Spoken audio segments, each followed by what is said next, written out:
പിതാവിൻ്റെയും പുത്രൻ്റെയും പരിശുദ്ധാത്മാവിൻ്റെയും നാമത്തിൽ ആമേൻ. എൻ്റെ പ്രിയപ്പെട്ടവർ, ഇന്ന് ഏപ്രിൽ 3-ാം തീയതി വ്യാഴാഴ്ച നമുക്ക് പ്രാർത്ഥിക്കാം. അമ്മേ പരിശുദ്ധമ്മേ, അമ്മേ പരിശുദ്ധമേ, ദൈവമാതാവേ, കൃപാസനത്തിലൂടെ ഞങ്ങൾക്കും ഞങ്ങളുടെ ദേശത്തിനും അമ്മ മധ്യസ്ഥം തേടി തന്ന എല്ലാ അനുഗ്രഹങ്ങൾക്കും കൃപകൾക്കും ഞങ്ങളിപ്പോൾ ഹൃദയം നിറഞ്ഞ നന്ദി പറയുന്നു.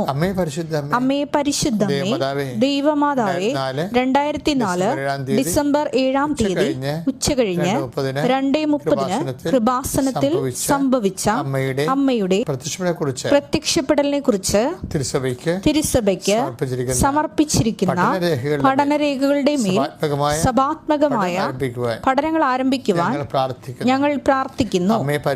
അമ്മേ പരിശുദ്ധമേ, ഭൂസ്വർലോകങ്ങളുടെ രാജ്ഞിയായ അങ്ങേയ്ക്ക് ഭൗമ സംരക്ഷണത്തിനായി പ്രപഞ്ച പ്രകൃതിയെ തന്നെ തിരുസഭ പ്രതിഷ്ഠിക്കുവാൻ ഈ പ്രത്യക്ഷീകരണം വഴി ഇടയാക്കണമേ. പരിശുദ്ധമേ, ജപമാല മാതാവേ, സകല കൃപാസന പ്രാർത്ഥനകളോടും ചേർത്ത് ഞങ്ങളിപ്പോൾ പ്രാർത്ഥിക്കുന്ന ഈ കുടുംബത്തിന്റെ പ്രത്യേക നിയോഗം മക്കളെ.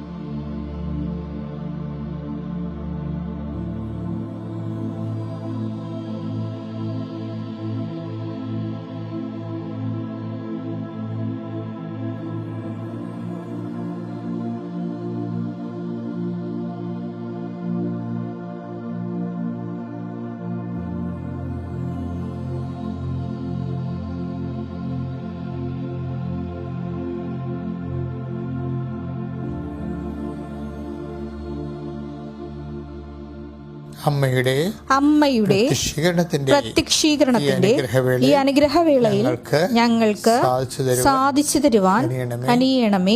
ആമേൻ. വിശ്വാസ പ്രമാണം. സർവശക്തനായ പിതാവും ആകാശത്തിന്റെയും ഭൂമിയുടെയും സൃഷ്ടാവുമായ ദൈവത്തിൽ ഞാൻ വിശ്വസിക്കുന്നു. അവിടുത്തെ ഏകപുത്രനും ഞങ്ങളുടെ കർത്താവുമായ ഈശോമിശിഹായിലും ഞാൻ വിശ്വസിക്കുന്നു. ഈ പുത്രൻ പരിശുദ്ധാത്മാവിനാൽ ഗർഭസ്ഥനായി കന്യകാമറിയത്തിൽ നിന്ന് പിറന്ന് പൊന്തിയോസ് പീലാത്തോസിന്റെ കാലത്ത് പീഡകൾ സഹിച്ച് കുരിശിൽ തറയ്ക്കപ്പെട്ട് മരിച്ച് അടക്കപ്പെട്ട് പാതാളങ്ങളിൽ ഇറങ്ങി മരിച്ചവരുടെ ഇടയിൽ നിന്ന് 3-ാം നാൾ ഉയർത്ത് സ്വർഗത്തിലേക്ക് എഴുന്നള്ളി സർവശക്തിയുള്ള പിതാവായ ദൈവത്തിന്റെ വലതുഭാഗത്തിരിക്കുന്നു. അവിടെ നിന്ന് ജീവിക്കുന്നവരെയും മരിച്ചവരെയും വിധിക്കുവാൻ വരുമെന്നും ഞാൻ വിശ്വസിക്കുന്നു. പരിശുദ്ധാത്മാവിലും ഞാൻ വിശ്വസിക്കുന്നു. വിശുദ്ധ കത്തോലിക്കാ സഭയിലും പുണ്യവാന്മാരുടെ ഐക്യത്തിലും പാപങ്ങളുടെ മോചനത്തിലും ശരീരത്തിന്റെ ഉയർപ്പിലും നിത്യമായ ജീവിതത്തിലും ഞാൻ വിശ്വസിക്കുന്നു. ആമേൻ. സുഖസ്ഥനായ ഞങ്ങളുടെ പിതാവേ, അങ്ങയുടെ നാമം പൂജിതമാകണമേ. അങ്ങയുടെ രാജ്യം വരണമേ. അങ്ങയുടെ തിരുമനസ് സ്വർഗത്തിലെ പോലെ ഭൂമിയിലും ആകണമേ. അന്നു വേണ്ടുന്ന ആഹാരം ഇന്ന് ഞങ്ങൾക്ക് തരണമേ. ഞങ്ങളോട് തെറ്റ് ചെയ്യുന്നവരോട് ഞങ്ങൾ ക്ഷമിക്കുന്നത് പോലെ ഞങ്ങളുടെ തെറ്റുകൾ ഞങ്ങളോടും ക്ഷമിക്കണമേ. ഞങ്ങളെ പ്രലോഭനത്തിൽ ഉൾപ്പെടുത്തരുതേ, തിന്മയിൽ ഞങ്ങൾ രക്ഷിക്കണമേ. ആമേൻ. നന്മ നിറഞ്ഞ മറിയമേ, സ്വസ്തി. കർത്താവ് അങ്ങയുടെ കൂടെ സ്ത്രീകളിൽ അങ്ങ് അനുഗ്രഹിക്കപ്പെട്ടവളാകുന്നു. അങ്ങയുടെ ഉദരത്തിൻ ഫലമായി ഈശോ അനുഗ്രഹിക്കപ്പെട്ടവനാകുന്നു. പരിശുദ്ധ മറിയമേ, തമ്പുരാന്റെ അമ്മേ, പാപികളായ ഞങ്ങൾക്ക് വേണ്ടി ഇപ്പോഴും ഞങ്ങളുടെ മരണസമയത്തും തമ്പുരാനോട് അപേക്ഷിക്കണമേ. ആമേൻ. എൻ്റെ പ്രിയപ്പെട്ടവർ, ഞാൻ എപ്പോഴും പ്രാർത്ഥിക്കുമ്പോൾ ഞാൻ നിങ്ങളെ ശാസ്ത്രിക്കണം. അച്ഛൻ എന്താ ഈ പ്രാർത്ഥന ആവർത്തിക്കണം ചോദിക്കരുത്.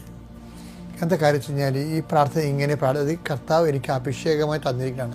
ഞാൻ ഒന്നും പ്രാർത്ഥിച്ചില്ലെങ്കിലും ഇത്രയും കാര്യം ഞാൻ പ്രാർത്ഥിച്ചാൽ മതി. എന്താ കാര്യം എന്നറിയാമോ? അതിനൊരു ബൈബിൾ ഒരു സ്പിരിച്വൽ ഹിസ്റ്ററി ഉണ്ട്. എന്താണ്? കർത്താവിൻ്റെ ഉന്നതമായ നാമത്തിന് സ്വന്തം ചെയ്യുന്നു.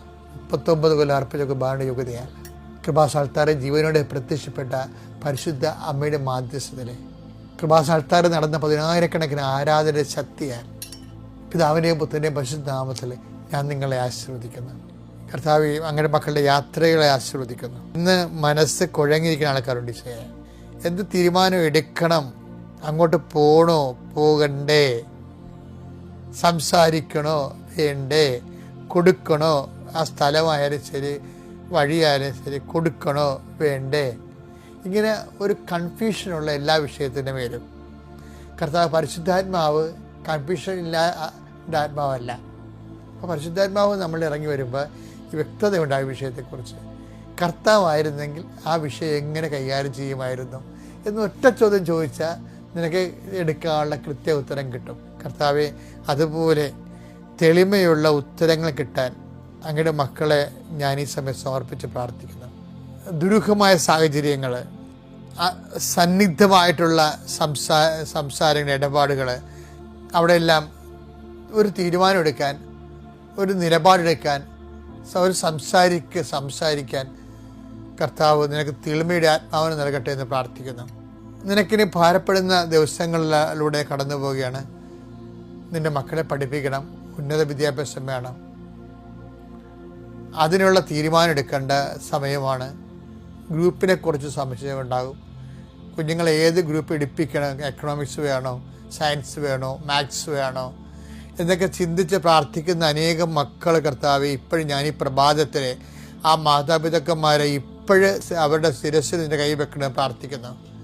കൃപാസനം നടന്ന 10,000 ആരാശക്തിയാൽ അവർക്ക് ബോധോദയം ഉണ്ടാകാനും അവരെടുക്കുന്ന തീരുമാനം തെറ്റാതിരിക്കാനും അവർക്ക് അതിൻ്റെ ആത്മവിശ്വാസത്തോടുകൂടി ആയത് കറക്റ്റ് തീരുമാനമാണ് എന്ന് പറഞ്ഞ് അവർക്ക് ദൈവത്തിൻ്റെ കൃപയിലൊരു തീരുമാനം എടുക്കാൻ, മക്കളെക്കുറിച്ചും ജീവിതത്തെക്കുറിച്ചും കല്യാണത്തെക്കുറിച്ചും വിവാഹത്തെക്കുറിച്ചും കുഞ്ഞുങ്ങളെക്കുറിച്ചും അവരുടെ പഠനത്തെക്കുറിച്ചും കൃത്യമായ തീരുമാനമെടുക്കാൻ കർത്താവ് നിന്നെ ആശീർവദിക്കട്ടെ. കർത്താവ് നിൻ്റെ വിശുദ്ധ പൗരോഹിത്യത്തെ മഹത്വപ്പെടുത്തുന്ന കണ്ണീരോടെ പ്രാർത്ഥിക്കുന്നു. ശ്വാസകോശ രോഗികളുണ്ട് ഈശോയെ, അവരെ നീ സുഖപ്പെടുത്താനായിട്ട് കാണിക്കുന്നുണ്ട്. കർത്താവ് ശ്വാസകോശ രോഗി, കർത്താവ് രക്തത്തിൻ്റെ കളർ മാറിയിട്ട് ഓറഞ്ചിൻ്റെ നീര് പോലെ ആയിപ്പോണ രക്തത്തെ, ആ രോഗമുള്ളവരെ കർത്താവ് ഇപ്പോൾ സുഖപ്പെടുത്തുന്നുണ്ട്.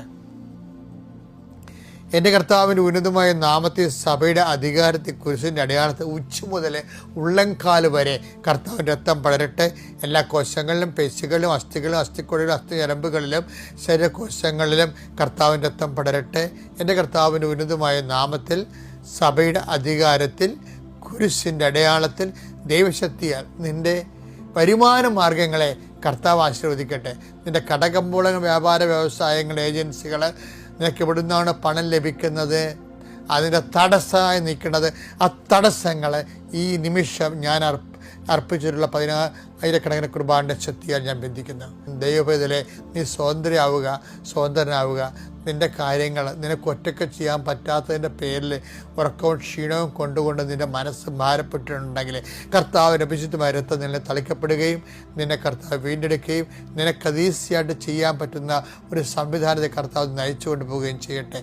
എൻ്റെ കർത്താവിൻ്റെ ഉന്നതമായ നാമത്തിൽ നീ ഇപ്പോൾ പുറപ്പെട്ട് രാത്രി തിരിച്ച് നിന്റെ വീട്ടിലെത്തുന്നവരെ ചെയ്യേണ്ട എല്ലാ ഉദ്യമങ്ങളിലും, ജോലികളിലും, ജോലിഭാരങ്ങളിലും, തീരുമാനങ്ങളിലും, യാത്രകളിലും, ഉപയോഗിക്കുന്ന വാഹനങ്ങളിലും, നടക്കുന്ന എല്ലാ മേഖലകളിലും കർത്താവിൻ്റെ ശക്തി നിൻ്റെ ഹൃദയത്തെ സ്പരിക്കട്ടെ, നിൻ്റെ ശരീരത്തെ സ്പർശിക്കട്ടെ. നിൻ്റെ കർത്താവിൻ്റെ ശക്തി ഉച്ചമുള്ളംകാലം വരെ നിന്നെ അനുഗ്രഹിക്കട്ടെ. എൻ്റെ പ്രിയപ്പെട്ടവരെ, അവലംബങ്ങളുടെ അവസ്ഥാന്തരങ്ങൾ എന്നുവെച്ചാലേ ഈ രസകരമായ ഒരു വാക്ക് ഈ ദിവസം എൻ്റെ ശ്രദ്ധയിൽപ്പെട്ട് നമ്മുടെ ജോഷുവയുടെ പുസ്തകമാണ് 5:11 വായിച്ചേ. പിറ്റേ ദിവസം അവർ ആ ദേശത്തെ വിളവിൽ നിന്ന് ഉണ്ടാക്കിയ പുളിപ്പില്ലാത്ത അപ്പവും വറുത്ത ഗോതമ്പും ഭക്ഷിച്ചു. പിറ്റേന്ന് മുതൽ മന്ന വർഷിക്കാതായി. ഇസ്രായേൽ ജനത്തിന് പിന്നീട് മന്ന ലഭിച്ചില്ല. അവർ ആ വർഷം മുതൽ കാനാൻ ദേശത്തെ ഫലങ്ങൾ കൊണ്ട് ഉപജീവനം നടത്തി. അവര് കാനാൻ ദേശത്ത് ഗിൽഗാലിലെത്തി.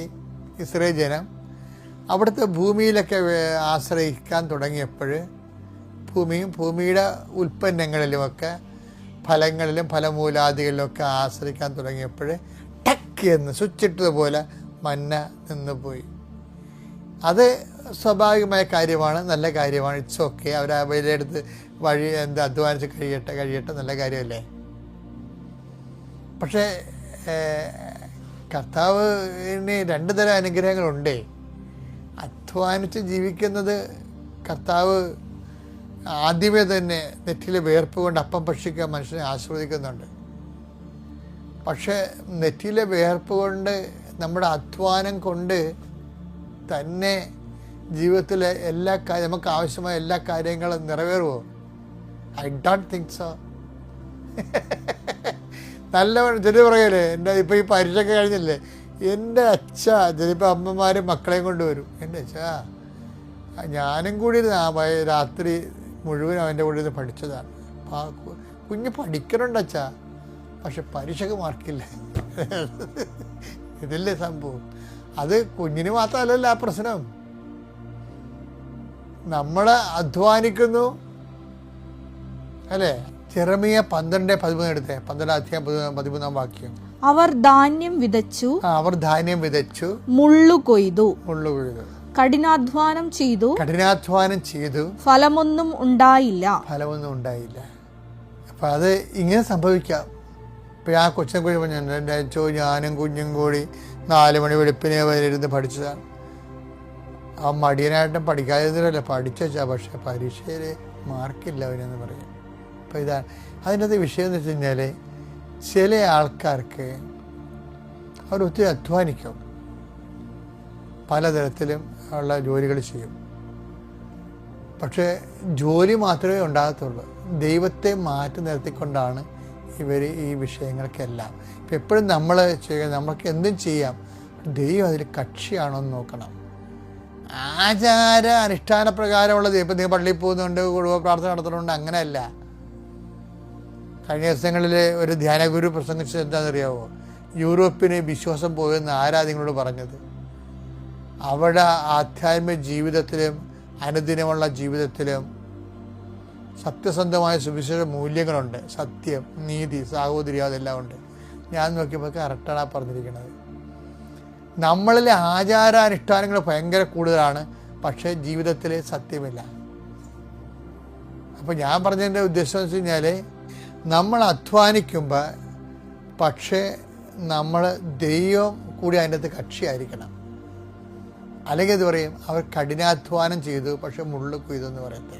എന്നുവെച്ചാൽ ദൈവം കക്ഷിയാണത് പ്രാർത്ഥിക്കണതിൻ്റെ പള്ളി പോണതും പ്രാർത്ഥിക്കണം മാത്രമല്ല, നമ്മുടെ നിലപാട്, ചതി, വഞ്ചന, പാരവെപ്പ്, സൂചിവെപ്പ്, മറ്റുള്ളവരെ മത്സരിച്ച് ഒറ്റപ്പെടുത്തുക, ദൈവത്തിന് നിരക്കാത്ത ജീവിതം ഉണ്ടാകുകയും പിന്നെ നമ്മൾ ആചാരാനുഷ്ഠാനങ്ങളുടെ ജീവനത്തിന് ദൈവത്തെ ചേർത്ത് നിർത്താന്ന് വെച്ചാൽ ദൈവം ചേരത്തില്ല. അപ്പം ദൈവത്തെ കൂട്ടി വെക്കുക എന്ന് വെച്ചാൽ അതൊരു ജീവിത രീതിയാണ്, സുവിശേഷവിഹിതമായ. അങ്ങനെ വരുമ്പോൾ അധ്വാനങ്ങൾ ഇരട്ടി ഫലം ഉണ്ടാക്കും. അധ്വാനങ്ങൾ ഇപ്പം സങ്കീർത്തനം 4:7 എടുത്തേ. ധാന്യത്തിന്റെയും വീഞ്ഞിന്റെയും സമൃദ്ധിയിൽ അവർക്കുണ്ടായതിലേറെ ആനന്ദം എന്റെ ഹൃദയത്തിൽ അങ്ങ് നിക്ഷേപിച്ചിരിക്കുന്നു. അപ്പൊ എല്ലാത്തിനേക്കാളുള്ള ആനന്ദം നമ്മൾ നിക്ഷേപിക്കാൻ ദൈവത്തിന് കഴിയും.